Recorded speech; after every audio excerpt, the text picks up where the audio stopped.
آن پرچم علی ucatmışıq biz məktəbində izzət qazanmışıq biz.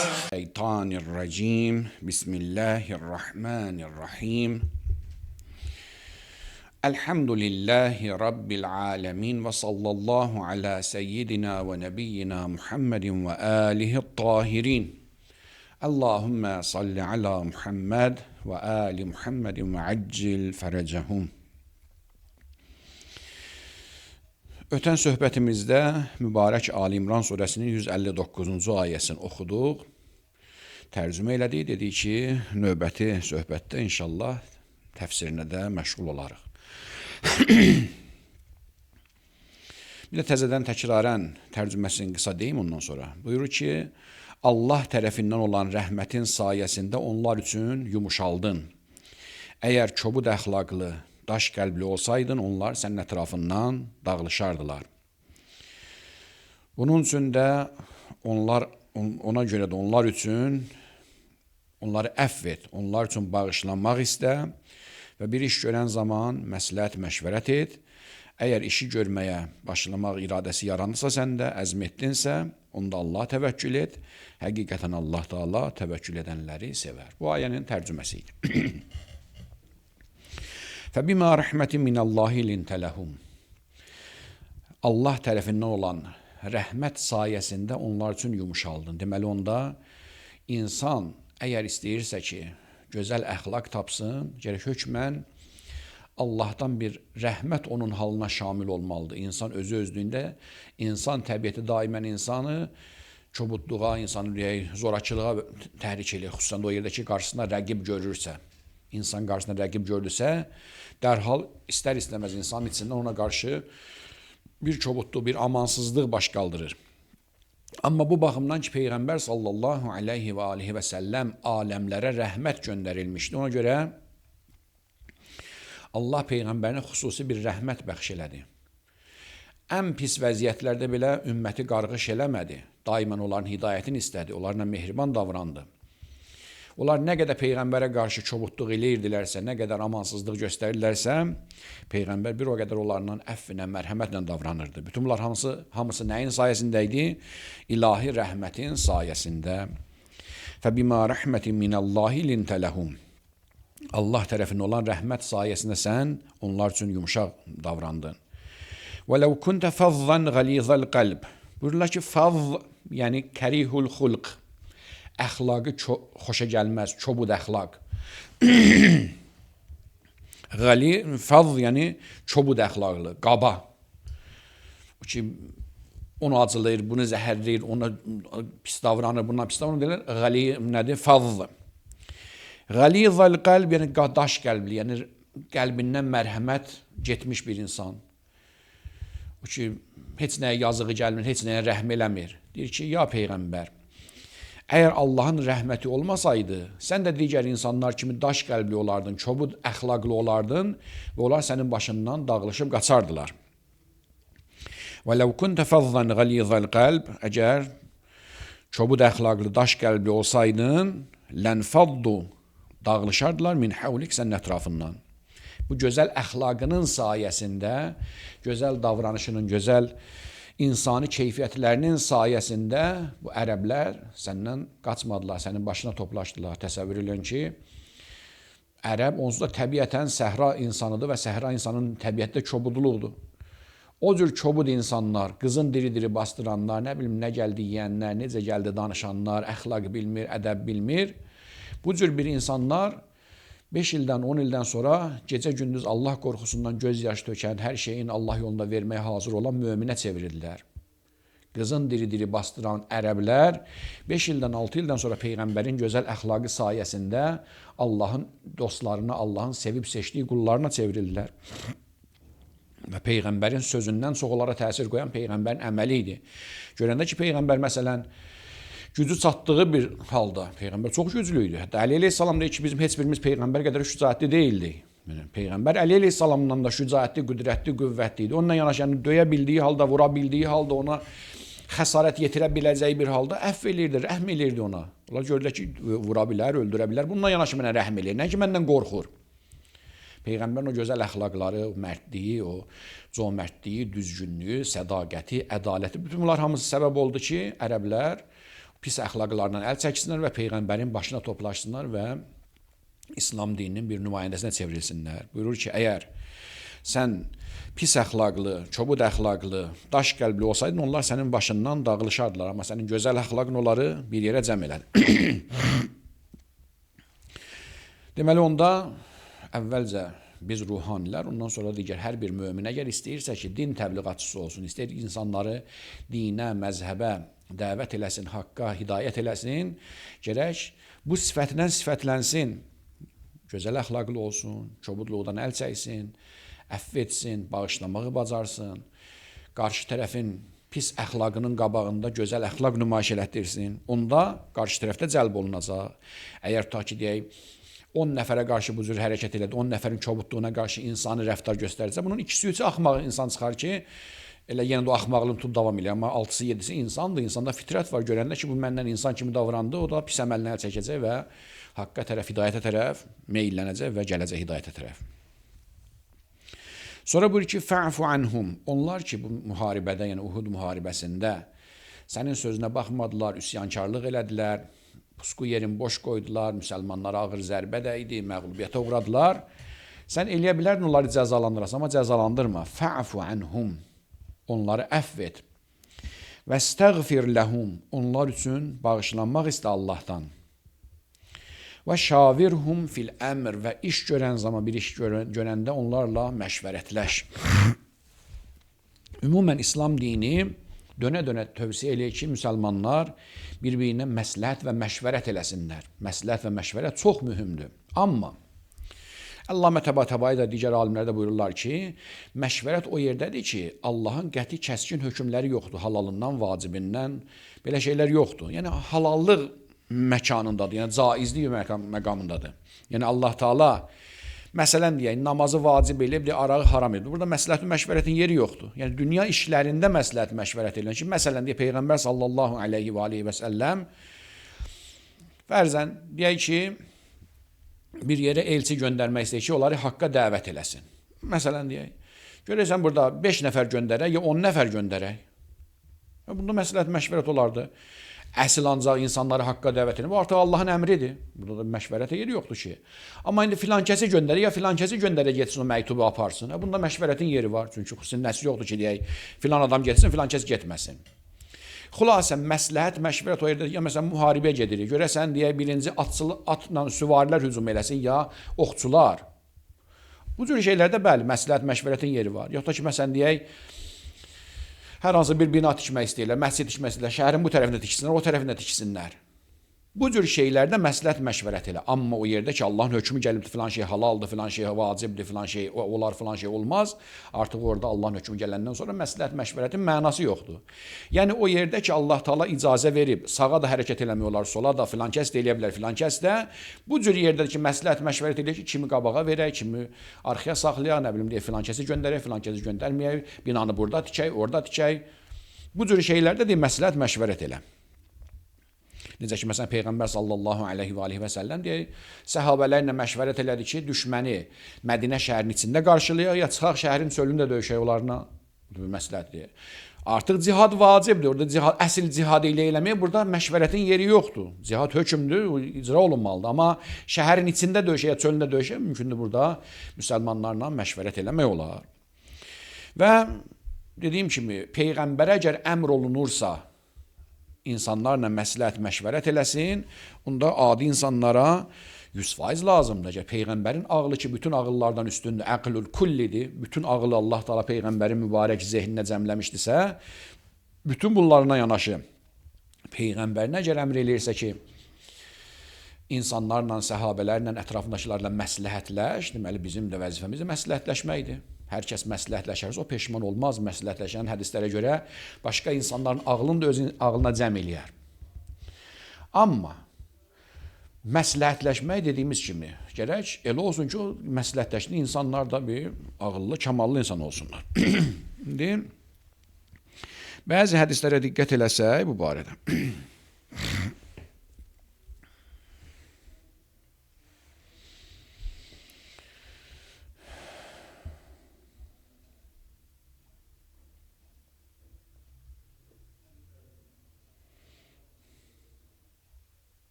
Buyurur ki,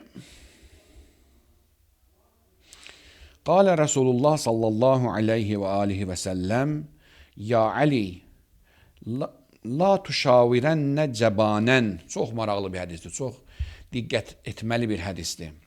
Allah Teala mütləq şəkildə əmr elə Peyğəmbərinə ki, bir iş görən zaman məsləhət məşvərət elə, məsləhətləş. Yaxşı, kiminlə məsləhətləşək? Həzrət Peyğəmbər sallallahu aleyhi və alihi və səlləm Əli əleyhissalama belə buyurur.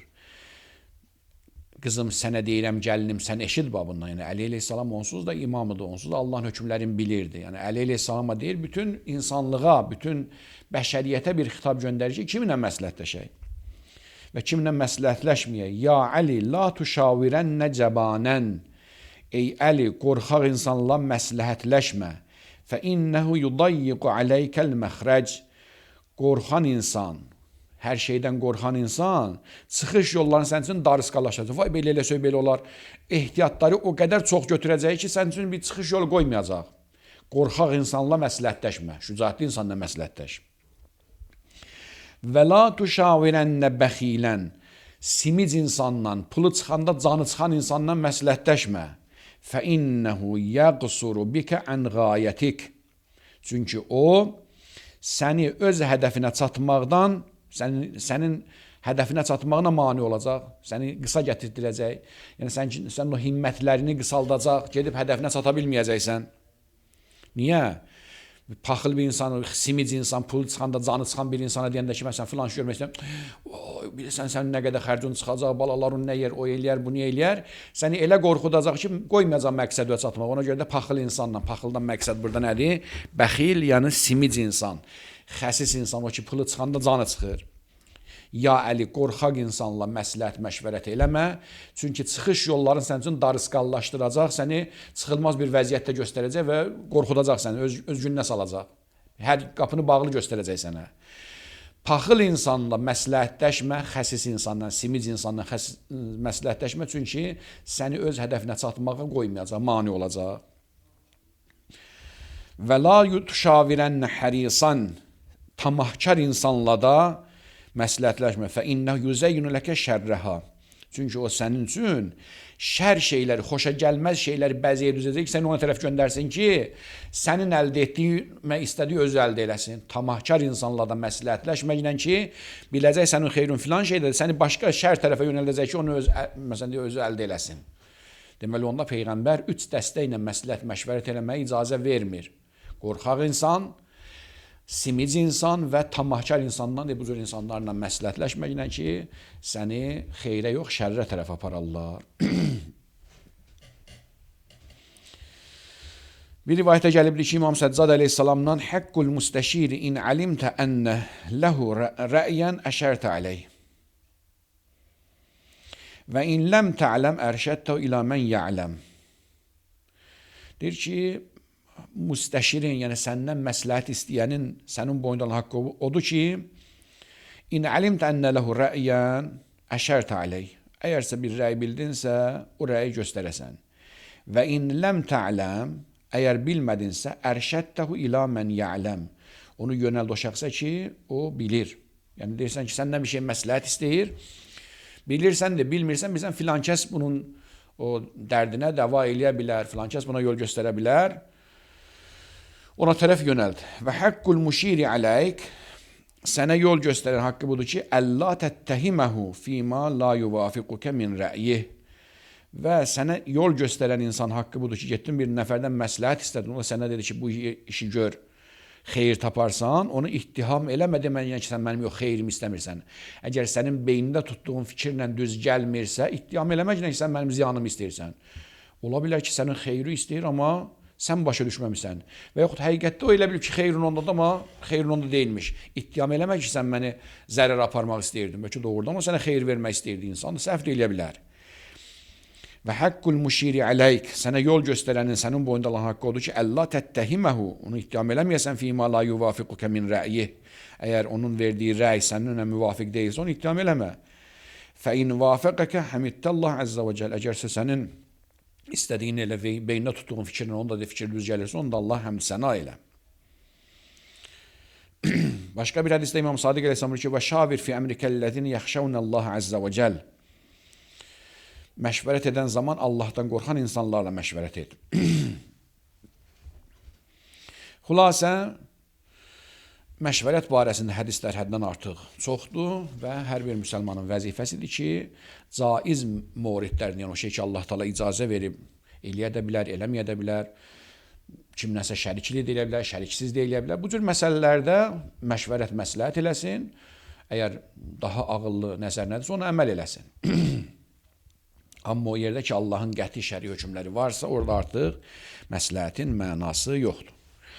Sonra ayənin ardında buyurur ki, فَإِذَا عَزَمْتَ فَتَوَكَّلْ عَلَى اللّٰهِ. Yəni, bu o demək deyil ki, məşvərət eləyənlərlə məşvərət edilsə, hökmən rəhbərin boynuna, yəni iş görmək istəyən boynuna vacibdir ki, onların dediyini eləsin. Yox, mümkündür. Mən bir neçə nəfərlə məsləhətləşdim. Tutaq ki, fərzən deyək ki, filan alveri eləmək istəyirəm. Əlimdə bir məbləğ pul vardı. İstəyirəm bir dəfə mal-heyvan alveri ola bilər, məsələn, bir dəfə pal-paltar alveri ola bilər, bir dəfə, məsələn, deyək, təmizləyici vasitələrin alveri ola bilər. Mənim zehmdə buydu ki, məsələn, fərzən deyək ki, qida məhsulları alım-satım. Zehmdə bu şey vardı. Məsləhət elədim, bir dedi ki, məsələn, deyək, sabun, paraşok yaxşı pulludur. Bir dedi, yox, məsələn, mal-heyvan alıb satsan, ondan daha yaxşı pul çıxardarsan. İndi mənim öz zehmdəki gördüm, bunların fikirlərindən ən yaxşıdır, öz zehmdəkisidir. Əgər bir şey qərar qoyduğunu, fəizə əzəmtə, فَإِذَا عَزَمْتَ فَتَوَكَّلْ عَلَى اللّٰهِ. O demək deyil ki, məşvərət eləyənlər sənə məşvərət elətdirsə, hökmən sənə vacibdir, onların dediyini eləyəsən. Yox.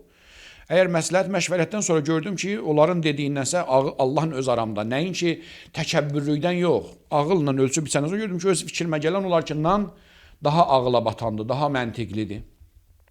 Əgər ona qəsd elədinsə, əzm elədinsə, onda deyir ki, demək nəşədə məsləhətləşdim, üzüm gəlmir onlara qarşı çıxmağa, yox.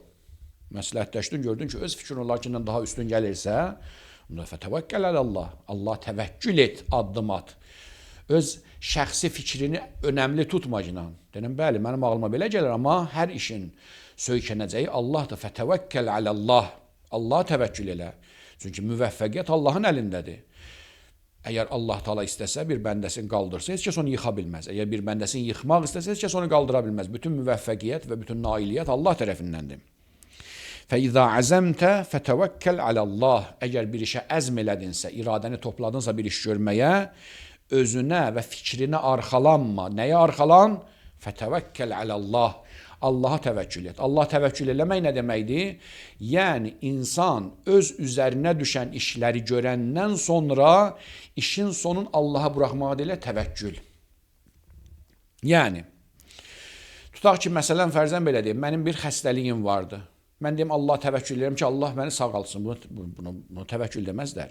Təvəkkül o deməli ki, gedəsən həkimə, həkimin yazdığı deyə dərmanları alasan, içməlidir, içəsən, iynə də vurdurasan, sonra deyəsən, təvəkkül edirəm Allaha. Yaxud məsələn, fərzən belə deyə, bir nəfərin borcu vardı, ağır borca düşmüşdü, deyil, Allah təvəkkül, Allah təvəkkül yox, sən dur, ged iş dalıcan, qazanc dalıcan, borcu ödəmək üçün səy elə, deyən, təvəkkül elədim Allaha. Deməli, təvəkkülün mənası evdə oturub Allaha söykənirəm deyəm. Təvəkkül, Allaha söykənmək, Allaha arxalanmaq. Evdə oturmaqla heç iş görməməklə Allah təvəkkül olmaz. Allah təvəkkül o deməkdir ki, insan öz boynuna düşən işləri görəndən sonra işin nəticəsini Allahdan görmək ki, xeyir də, şər də onun əlindədir. Nə istəsə onu qabağıma çıxardacaq. Ona elə təvəkkül. Ona görə də var rivayətdə ki, Peyğəmbər sallallahu aleyhi və aleyhi və səlləm gördü, məsələn, deyək, ərəblərdən biri, səhabələrindən, deyək, kimlərdən biri bir yerdə dayananda dəvəsini buraxdı. Dedi ki, o dəvəni niyə buraxdın? Dedi ki, buraxdım da. Dedi, kimə tapşırdın? Dedi, Allah təvəkkül elədim. Dedi, əvvəl dəvənin qıçını bağla, sonra Allah təvəkkül elə. Yəni, öz işi Allahın boynuna qoyma. Sən öz işini gör, dəvənin qıçını bağla, ondan sonra Allahdan gələn bəlalar ki, gələ bilər də göydən ildırım çaxa bilərdi, nə bilim, canavar gəlib yiyə bilərdi, onu qoy Allahın boynuna. Yoxsa sən dəvəni başlı başına burax, yəni öz işi də Allahın boynuna qoy, sonra deyək ki, mən təvəkkül elədim. Belə təvəkkül olmur. Eləcə də müsəlmanlar da Allah təvəkkül eləmək o demək deyil ki, oturub gözləsinə ki, Amerika İsrail başına bomba töysün. Əlindən gələn köməyi, silah sursatı, nə bilim deyə əskəri, ordusun hazırlamalıdır, zavodun, fabrikin, daxili, xarici sənayesini gücləndirməlidir. Sonra deməlidir ki, Allah təvəkkül edim. Yoxsa biz oturaq deyək ki, Allah təvəkkül edim, Allah bizə kömək eləyəcək. Bu yanlış təvəkküldür. Təvəkkül belə olmur. Xülasə, təvəkkülün mənası odur ki, mömin Allah təvəkkül etməlidir. Yəni, öz boynuna düşən işləri ən ali dərəcədə görəndən sonra Qalanın buraxmalıdır Allahın öhdəsinə ki, ilayda artıq işlərin sonu və iləllahi təsirul umur. Allah tərəf gedir işin sonu. İşin sonu Allaha məxsusdur. O demək, yəni sən öz işi gör, ondan sonra nəticəsini burax Allahın öhdəsinə ki, Allah necə istəyəcək, necə təqdir eləyəcəksə, o cürdə sənə nəticə göstərəcək. Xülasə, təvəkkül insanın öz üzərinə düşən işlərin görəndən sonra Allaha bağlanmaq, Allaha arxalanmaq deməkdir. فَإِذَا عَزَمْتَ فَتَوَكَّلْ عَلَى اللّٰهِ Elə ki bir işə əzm elədinsə, Allah təvəkkül elə. İnna Allah yuhibbul mutawakkilin. Həqiqətən Allah Taala Allah təvəkkül edənləri sevir. Niyə? Çünki Allah görəndə ki, bu bəndəm öz üzərinə düşən işi görür və nəticəni özündən görmür. Özün yox görür, heç görür, puç görür. Bütün xeyri, bütün nailiyyəti, müvəffəqiyyəti, qələbəni hamısını məndə görür. Allah təbii ki, o bəndəsini sevər. Görəndə ki, bəndə işlərin lazımi qaydada icra edir və sonunda da özün yox görür. İlahi, hər nə var gözəllik səndəndir. Niyə Allah o bəndəsini sevməsin? İnnəllah yuhibbul mutavakkilin. İndiki insanlar Allah təvəkkül edirlərsə, yəni müharibəyə gedirlər, müharibə hazırlıq görüb gedirlər, sonra da Allah təvəkkül edirlər, onda təbii ki, Allahın köməyi gəlməlidir. Sonraki ayə elə həmən sanki əvvəlki ayənin bir davamı kimidir, 160-cı ayə. Buyurur ki, İn yansurkumullahu fələ qalibə ləkum və in yəxzulkum fəmən zəlləzi yansurukum min ba'dih və aləllahi fəlyətəvəkkəlil mu'minun. İn yansurkumullah, əgər Allah sizə kömək etsə, əgər doğrudan da insan Allah təvəkkül elədi və təvəkkül də dedi ki, öz üzərinə düşən işləri gördü, ondan sonra Allah təvəkkül etdisə, şübhəsiz Allah da kömək eləməlidir. Allah möminləri meydana tək qoymaz ki. İndi ki Allah bəndəsinin dadına çatacaqsa, in yansurkumullah fəla qalibə ləkum. Əgər Allah sizə kömək etsə, kimsə sizə qalib gələ bilməz. Fəla qalibə ləkum. Heç kim sizə qalib ola bilməz. Allah sizin arxanızda dayandısa, Allah sizə yardım etdisə, mütləq siz qələbə qazanacaqsınız. Heç kəs sizə qalib gələ bilməz. Və in yəxzulkum, əgər sizi yardımsız buraxdı, köməksiz qoydusa, xəzələ meydanda tək qoymağa deyərlər. Birdən əgər Allah Taala rəhmətin, köməyin, yardımın kəsdisə, meydanda sizi tək qoydusa, xəzil etdisə, xəzil yəni meydanı tək qoymaq, köməksiz qoydusa, və in yəxzulkum, əgər sizi xəzil etdi, yəni meydanda köməksiz qoydusa, fəmən zəlləzi yansurukum min ba'dih. Kimdir Allahdan başqa sizə kömək eləyə bilsin? Əgər Allah sizi köməksiz qoydusa, Allah köməyin, yardımın kəsdisə, kim sizə kömək eləyə bilər? Əgər Allah Taala istəmədisə kömək, özü kömək eləsin, qoyar ki, kimsə kömək eləsin, da heç kəs kömək eləyə bilməz. Hətta Allah bütün dünya istəsə kömək eləsin, eləyə bilməz. Necə ki, Uhud müharibəsində bu şey baş verdi. Allahın əmrinə, Peyğəmbərin əmrinə qarşı çıxdılar, o pusqu yerin boş qoydular, ox atanlar oradan düşdülər, gəldilər və döyüş əksinə çevrildi. Müsəlmanların qələbəsi birinci mərhələdə isə çevrildi, o da məğlubiyyət. Müsəlmanlar başladı məğlub olmağa. Allah orada yardımını kəsdi, xəzil elədi müsəlmanları, çünki o dünya malına həvəs, Peyğəmbərə itaatsizlik bu cür şeylərə görə. Elə ki, Allah köməyin kəsdisə, kim onlara kömək eləyə bilər? Necə ki, bədbəxt oldular və neçə nəfər müsəlmanlardan şəhid oldu, başda da Həmzə Seyid-i Şühəda. Xülasə, Allah Taala dərs verir möminlərə ki, mənə təvəkkülün və köməyi məndən görün. Əgər mən sizə kömək elədimsə, heç kəs sizə qalib gələ bilməz. Yox, əgər mən sizi xəzil elədimsə, köməyimi kəsdimsə, heç kəs sizə kömək eləyə bilməz. Və in yəxzulkum fəmən zəlləzi yansurukum min ba'dih. Allah sizi köməksiz qoysa meydanda, kim sizə kömək eləyə bilər ondan başqa?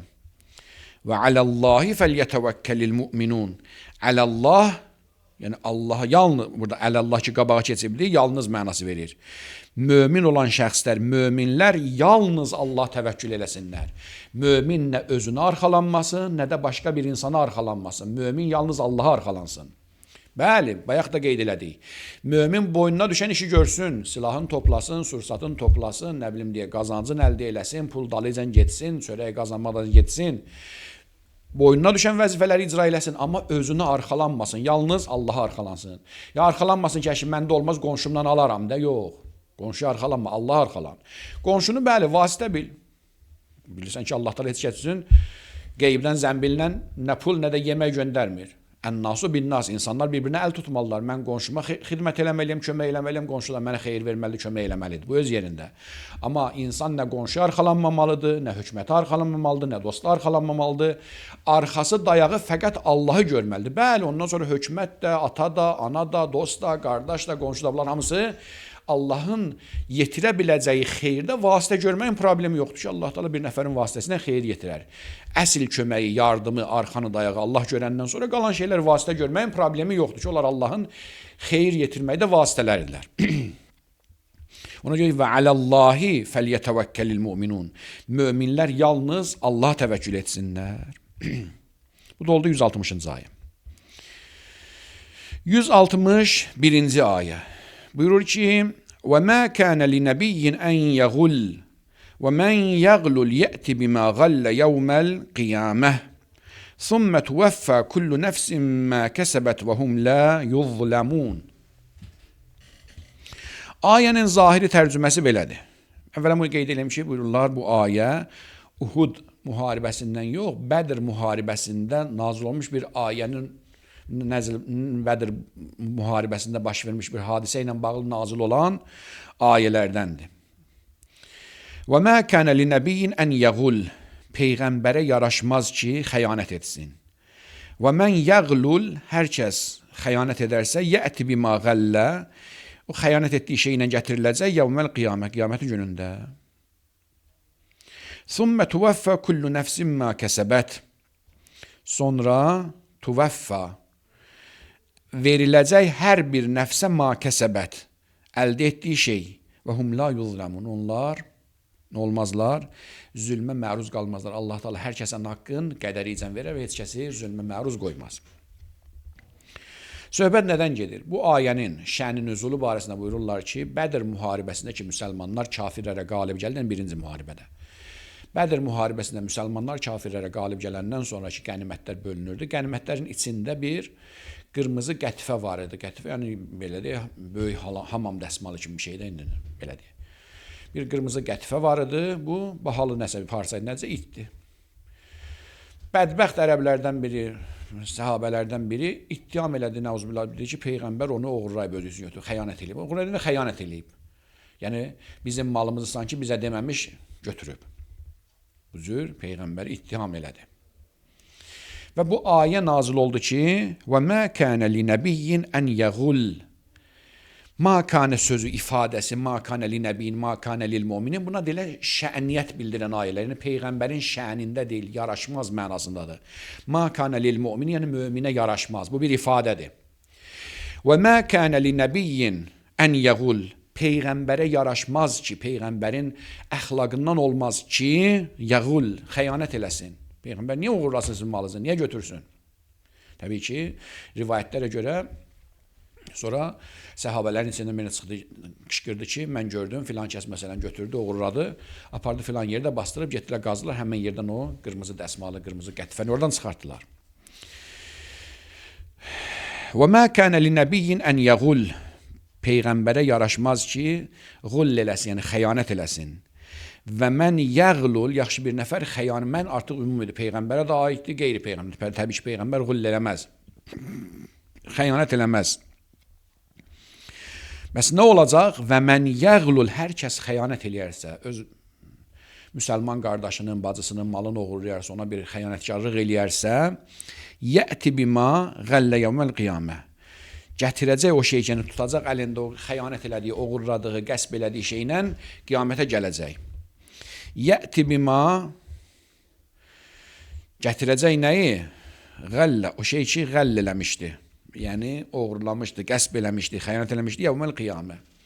Mən ki, qonşumun deyək, hər hansı bir əşyasın, ya zor gücünə, ya hər hansı bir formada ondan qəll elədim, xəyanət elədim, əldə elədim, qeyri şəri yolla, halal olmayan bir yolla indi oğurladım ya, fırıldaq gəldim, hər hansı yolla nəsə götürdümsə, la səməhəllah, Allah uzaq eləsin, qiyamətin günündə ondan bir yerdə gələcəm. Allah Teala o cür məhşur eləyəcək ki, həmən o qəll eləyən, o xəyanət eləyəni biabır eləsin ki, bax, bu filan kəsin malını yedi, oğurladı. Ona görə də hər kəs gərək fikirləşsin ki, boynunda heç kəsin haqqı qalmadan getsin. Onlar insan Cavanlığında xüsusən bir cahillik eləyər, kiminsə malın yeyər, kiminsə zorla bir əşyasını əlindən alar, ya əskərlikdən qabağını cavanlıq olur, bu şeylər olar. İnsandır, bəşərdir, hamı xəta eləyə bilər, amma gərək tövbə eləsin, dərhal cəmaatın malını qaytarsın, əgər həmən şey özü qalırsa özün qaytarsın, yoxdursa pulunu ödəsin, əgərsə imkanı da yoxsa getsin qapısına düşsün, halallıq alsın, yalvar yaxar eləsin ki, o haqq boynunda qalmasın. Niyə görə? Çünki xəyanət elədiyi hər bir şey qiyamətdə ondan bir gətiriləcəkdir məhşərə. Və mən yəğlul yəti bimə qəllə yevməl qiyamə. Hər kəs xəyanət edərsə, o xəyanət etdiyi şeylə qiyamətə gətiriləcək. Thumma tuwaffa kullu nefsin ma kəsəbət. Tuvaffa, yəni qədərincə veriləcək, artıqlaması ilə veriləcək. Hər kəsin haqqı tam şəkildə verilmədir. Tuvaffa, vəfa olunacaq, veriləcək. Kullu nefsin, hər bir nəfsə mə kəsəbət, kəsb etdiyi, qazandığı şey. Dünyada nə qazanmışdı? Savab qazanmışdı, savab alacaq. Yəni xeyir iş görmüşsə, savab veriləcək. Pis iş görmüşdüsə, pis şey veriləcək, cəza veriləcək. Ma kəsəbət, yəni dünyada kəsb etdiyi, dünyada qazandığı əməllərə görə haqqı tam şəkildə ödənəcək. Yaxşıdan yaxşı, pisdən pis. Sonra tuvəffa, yəni qiyamətdə tuvəffa veriləcək, əda olunacaq. Kullu nəfsin, hər bir şəxsə ma, o şey ki, kəsəbət, kəsb eləyib. Və hum la yuzləmun, və onlara heç bir şey zülm olunmayacaq. Yəni sən bugün dünyada ona zülm elə, buna zülm elə, sonra get axirətdə Allahdan rəhmət dil, onu görməzsən. Eləcə də bu dünyada hey səhərdən axşama qədər insanların xidmətində ol, sonra Allah səni cəhənnəmə aparsın, onu da görməzsən. Hər nə yaxşılıq eləmisənsə, yaxşılığın qarşılığını görəcəksən. Pis də eləmisən, pisliyin qarşılığını görəcəksən. Heç kəsə zülm olunmayacaq. Haqqı nə idisə ona veriləcək. Bu da oldu 161-ci ayə. 162-ci ayə.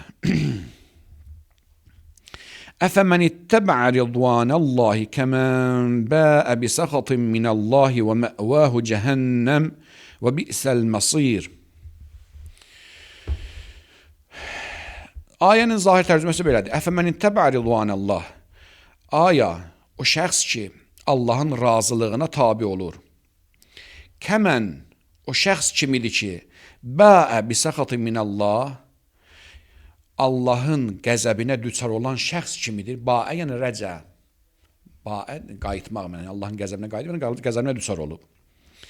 Allahın razılığına tabi olan şəxs, Allahın qəzəbinə düçar olmuş şəxs kimidirmi? Və məvahu cəhənnəm.